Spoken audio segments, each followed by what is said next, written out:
Halo kawan-kawan semua, kembali lagi bersama saya di channel Investorologis. Kali ini kawan-kawan, oh ya, untuk kalian yang belum subscribe dulu dong channel ini ya, supaya kita semakin semangat membuat konten-konten edukasi tentang saham, sekalipun di badai gempuran orang-orang yang tidak suka dan komentar yang negatif. Tidak apa-apa, it's okay. Nah, di konten kali ini saya akan menjelaskan kenapa sih kita perlu belajar dan tahu tentang investasi saham selama ya minimal sekali dalam seumur hidup kita. Ya kita memang hidup sekali juga toh ya kan. Kenapa kawan-kawan, coba kalian riset di Google. Kalian riset sekarang, saya kasih waktu buat di situ 10 orang terkaya di dunia. Oke, saya kasih waktu 5 detik. Oke, udah, kita anggap udah aja ya. Nah, kalau kalian riset 10 orang terkaya di dunia, maka saya perkirakan data yang terakhir saya baca, yang pertama Elon Musk. Elon Musk sudah kembali nomor 1 kawan-kawan, bukan Bernard Arnault lagi. Yang kedua Bernard Arnault mungkin. Yang ketiga mungkin Jeff Bezos dan seterusnya gitu.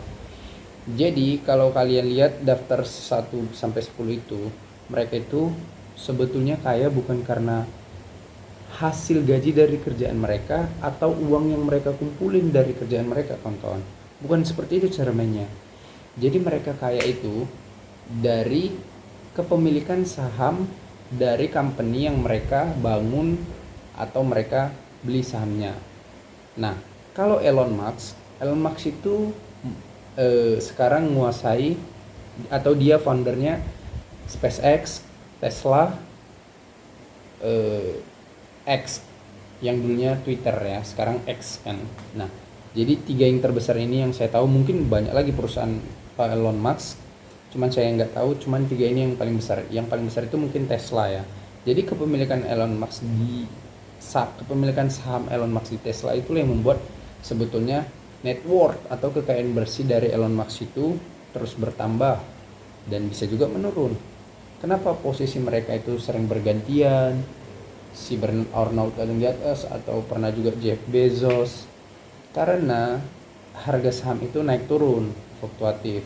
Jadi kekayaan bersih mereka itu dihitung dari market capital atau harga sahamnya dikalikan berapa jumlah saham beredar yang mereka miliki gitu. Nah, jadi urutan 1 sampai 10 orang terkaya di dunia itu bukan dari uang yang mereka hasilkan dari perusahaan mereka gitu, tapi dari kepemilikan saham yang mereka miliki dari perusahaan mereka gitu. Jadi mereka jual sahamnya ke publik, ada masyarakat beli sahamnya, dan juga ada korporasi, ada perusahaan gitu, perusahaan lain yang beli saham mereka. Itulah yang membuat mereka kaya, kawan-kawan. Nah, kalau kalian perhatikan juga, sebetulnya 1 sampai 10 orang terkaya di dunia itu gak ada yang pegawai tetap ya, mereka itu pengusaha semua, kawan-kawan. Ada yang buat teknologi, contohnya seperti Elon Musk, dia buat teknologi mobil listrik Tesla itulah ya. Jadi mereka selalu menjadi problem solver dari problem solving. Mereka menjadi pemecah masalah dari masalah di dunia. Masalahnya apa? Mobil katanya asapnya menimbulkan efek yang nggak bagus lah buat alam ini. Ya udah dibuat Elon Musk mobil itu jadi listrik gitu, bahan bakarnya gitu. Jadi mereka bisa jalan nggak pakai bensin. Ya udah. Yang kedua Arnold ya jual barang-barang mewah kepada masyarakat kelas atas, LV ya, LV, Dior. Nah, yang ketiga Jeff Bezos Amazon, dia buat suatu aplikasi yang bisa dimana masyarakat itu bisa jual beli barang secara online gitu, tanpa harus susah, ataupun orang bisa beli barang, bahkan saya di Indonesia bisa beli barang dari Amerika secara online dari Amazon tanpa harus saya datang ke Amerikanya dulu gitu. Nah, dia kan jadi problem solver itu, memecahkan kebuntuan transaksi dagang, memperlancar transaksi antar dunia, antar negara gitu. Nah, itu Yang keempat mungkin ada Larry Page ya, Larry Page, Sergey Brin, yang buat Google. Mereka kan punya saham kepemilikan di Google sekalipun mereka bukan CEO dari Google itu lagi. Nah, coba mereka mengandalkan gaji dari Google, pasti mereka nggak akan kaya, karena mereka kalau udah berhenti ya udah nggak digaji gitu kan. Tapi karena mereka memiliki saham di Google, mereka jadi kaya karena saham Google bertumbuh terus harganya. Mark Zuckerberg buat Facebook, Meta atau segala macamnya itulah, Carlos Slim investor, Warren Buffett tidak membuat apapun tapi dia bisa kaya. Coba menjadi orang nomor 6 kalau nggak salah, Warren Buffett terkaya di dunia. Kenapa? Karena dia memiliki saham dari perusahaan-perusahaan yang dipilihnya secara baik lewat metode analisisnya gitu. Jadi dia investor saham tersukses di dunia lah, terkaya di dunia gitu. Nah, kalau kalian searching lagi, saya kasih waktu lagi 5 detik. Oke, 1, 2, 3, 4, 5. Nah, kalau kalian searching lagi tentang 10 orang terkaya di Indonesia, maka kalian akan menemui sosok-sosok seperti Pak Robert dan Budi Hartono, Hartono Brothers. Yang ketiga Lau Tukong mungkin. Yang keempat mungkin ada Pak Antoni Salim. Selanjutnya mungkin masuk Pak Khairul Tanjung, masuk Prajogo Pangestu, ya Pak Joko Susanto, Dewi Kim, dan mungkin Sri Parkas Lohia ya, yang punya INDR, Indorama Tekstil. Nah, jadi mereka juga 10 orang terkaya di Indonesia ini bukan pegawai kawan-kawan. Mereka tidak kaya dari gaji hasil kerja mereka, enggak. Mereka bangun perusahaan buat bisnis, terus mereka punya saham dari perusahaan tersebut, atau mereka mengakuisisi, mencaplok atau membeli perusahaan dan menguasai kepemilikan saham dari perusahaan tersebut. Perusahaan tersebut bertumbuh, harga sahamnya naik, kekayaan mereka bertumbuh. Gitu cara mainnya kawan-kawan. Jadi nggak ada dari 10 orang terkaya dunia ataupun 10 orang terkaya di Indonesia itu dari gaji, nggak ada. Jadi kalau kita hanya mengandalkan gaji, kita nggak akan pernah kaya kawan-kawan. Itu kesimpulan yang bisa saya dapat. Bahkan menjadi CEO sekalipun kalau hanya mengandalkan gaji, saya rasa dia belum kaya. Nah, itu kenapa saya mau membuat channel ini dan mungkin mengedukasi kawan-kawan semua. Saya juga masih belajar dan saya juga belum kaya. Tapi ini tahun 2023 bulan Oktober, kita start sama-sama, kita belajar sama-sama. Mungkin di suatu hari kita bisa berjumpa dengan kesejahteraan yang lebih bagus lagi. Amin untuk itu. Dan kita bisa lebih sama-sama sukses lagi, dan bisa lebih sama-sama kaya lagi gitu kawan-kawan. Jadi sangat menarik menurut saya untuk membahas tentang ilmu yang hanya dipelajari oleh 4% masyarakat Indonesia saat ini gitu. Nah, kenapa saya bilang 4%? Saya udah riset datanya dan saya juga akan merekomendasikan konten yang pas untuk kawan-kawan belajar. Kalau kawan-kawan adalah seorang investor pemula, kalau sebetulnya kalau nggak investor pemula dan yang udah tahu, udah pandai, ya sudah, bisa juga nggak usah tonton channel ini lagi dan channel yang mau saya rekomendasi ini gitu kawan. Jadi konten ini dan channel ini memang saya khususkan untuk pemula dan yang mau belajar, yang masih baru lah gitu. Oke kawan-kawan, itu aja. Untuk video selanjutnya saya akan lanjut di screen layar laptop, karena saya akan menjelaskan dan menunjukkan channel yang saya sebutkan dapat membantu kalian belajar kalau kalian seorang investor pemula. Itu tadi. Oke, thank you, lanjut. Nah, halo kawan-kawan. Jadi saya mau ngerekomendasi ini kalau untuk kawan-kawan yang betul-betul dari nol, selain nonton videonya dari channel saya untuk belajar, mungkin kalau untuk penjelasan secara grafis, secara video yang tidak kelihatan wajah, secara lebih nyaman dan simple, saya juga sebetulnya belajar dari saham channel saham ini. Nama channelnya Saham dari Nol. Nah, karena suara voice dari konten di channel ini laki-laki, jadi saya panggilnya Abang ya. Nah, jadi Abang yang membangun channel Saham dari nol ini menurut saya sangat bagus kawan-kawan. Nah, sangat cocok untuk kita investor pemula belajar gitu. Dari saham dari nol ini, channel saham dari nol ini. Nah, saham ini sudah 3 tahun lebih dibangunnya. Ini bergabung 3 Juni 2020. Mungkin udah 3 tahun lebih. Video terlamanya udah 3 tahun. Yalah, pas lah. Nah, jadi saya sangat suka nonton konten dari channel saham dari nol ini. Jadi sangat memberikan penjelasan yang menurut saya simple tapi inti-intinya itu mudah diserap di kepala kita. Jadi kita nggak usah mikir ribet-ribet tapi kita ingat gitu.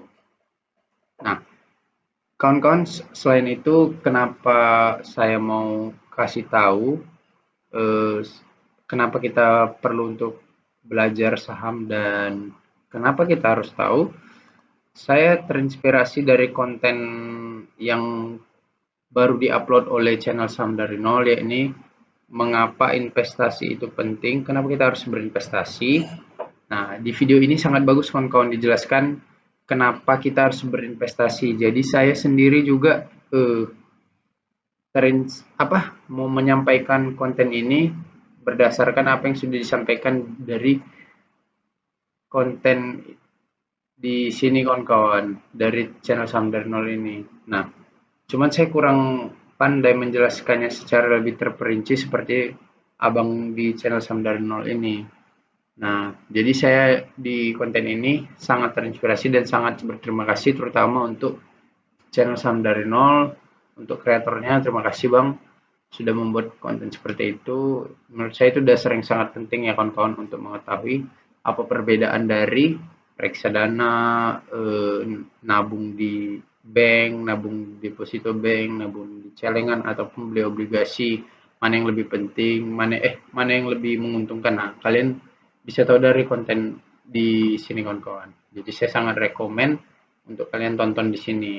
Nah, selain itu pendapat saya secara pribadi, kenapa kita harus tahu belajar investasi saham, karena ini adalah ilmu yang bakal di masa depan berguna dan sangat bermanfaat kawan-kawan untuk kita mau mencapai kesejahteraan dalam hidup kita menurut saya gitu.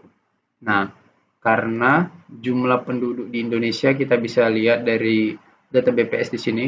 Menurut data Badan Pusat Statistik BPS terbaru, data penduduk kita itu mencapai 278,69 juta pada pertengahan 2023. Jadi ini data pada pertengahan 2023 ya, mungkin di bulan Juni ya.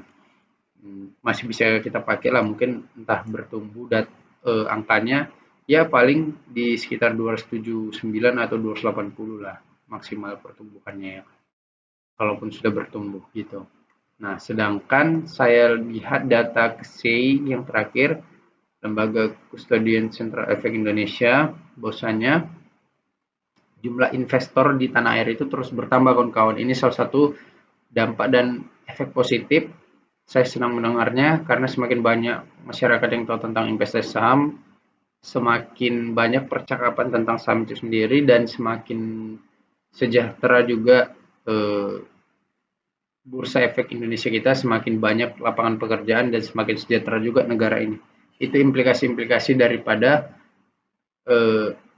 investor saham tanah air semakin banyak gitu kan. Sebetulnya kita udah jauh tertinggal dari Singapura, Malaysia, kita udah tertinggal, tapi nggak apa-apa, pertumbuhan kita juga cukup signifikan dalam 4-3 tahun terakhir ini kawan-kawan. Nah, kalau kita lihat data dari KSEI yang diupdate bulan Juni 2023. Jadi ini cukup baru ya datanya. Nah, KSEI memperlihatkan bahwasannya ada total SID. SID ini itu apa sih? Nah, SID itu adalah Single Investor Identification. Jadi SID ini adalah data identifikasi dari para investor saham di tanah air ini. Kode tunggal itu. Nah, Kalau kalian daftar aplikasi sekuritas dan buka sekuritas untuk beli saham, kalian bisa lihat di situ ada SID kalian. Nah, SID itulah yang tercatat oleh KSEI, Lembaga Kustodian Sentral Efek Indonesia. Nah, disitulah kalian bisa dihitung sebagai seorang investor saham. Kita nggak tahu kalian aktif berinvestasi atau tidak. Saya tidak menjelaskan soal itu, tapi kalian ketika sudah mendaftar perusahaan sekuritas dan mendapatkan SID, maka kalian tercatat sebagai salah satu dari 11.228.382 SID ini kawan-kawan. Dan saya termasuk juga di dalam ini salah satunya. Nah, kalian harus tahu juga apa itu CBES, S-Invest, apa itu Gulf Securities. Nah, jadi kita bisa lihat di sini searching-nya apa itu CBES. CBES ini adalah saham. Nah, CBES merupakan singkatan dari The Central Depository atau Book Entry System atau platform elektronik terpadu mendukung aktivitas penyelesaian transaksi efek secara pembukuan gitu.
Nah, jadi kalau kalian bisa lihat di sini dari total SID yang 11.228.382 ini terbagi lagi kawan-kawan. Ada CBES, S-Invest, atau Governance Securities.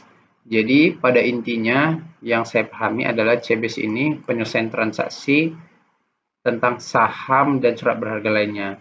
Sedangkan S-Invest itu reksadana dan Governance Securities itu bond atau obligasi. Nah, jadi dari total single investor identification tadi ada 4.812.965.000 yang bertransaksi saham dan surat berharga lainnya. Nah, jadi 11.228 ini tidak semuanya total investor saham kawan-kawan. S-Invest ini adalah reksadana dan Governance Securities ini adalah bond, obligasi. Jadi masih lebih banyak di reksadana, di reksadana daripada di saham. Kalau kita anggap saja 4.812.665 ini adalah di saham, maka kalau kita bandingkan dengan total penduduk Indonesia yang berjumlah 278 juta jiwa, maka itu hanya sekitar sebentar itu 2%, 5 jutaan deh. Oke, mungkin 4,5%. Nah, 4.170.000. 4.800.000 nih. Mungkin 1,8,7. Nah, mungkin di sekitar 1,75% baru yang tahu tentang investasi saham berdasarkan data KSEI ini kawan-kawan gitu. Yang transaksi saham masih dari 1,75% dari total seluruh penduduk Indonesia. Jadi kalau kalian paham tentang investasi saham ini, kalian adalah orang yang memahami suatu ilmu, disiplin ilmu yang mungkin hanya dipahami oleh 1,75% masyarakat di Indonesia. Atau kalau kita anggap semua yang punya SID paham tentang saham juga, selain beli reksadana, 11.228 ini dari 278 juta masyarakat Indonesia mungkin hanya sekitar 4%-an baru ya. Jadi kalian memahami suatu disiplin ilmu yang hanya mungkin dipahami oleh 4% orang dari seluruh Indonesia. Jadi nggak heran kalau jarang, misalnya kalian paham, tapi kalian di lingkungan yang normal saja, jarang bisa menemukan orang-orang yang paham juga tentang saham. Untuk diajak bercerita sekalian selain dari komunitas saham itu sendiri yang kalian dapati atau platform yang menyediakan percakapan tentang saham itu sendiri, kawan-kawan. Gitu.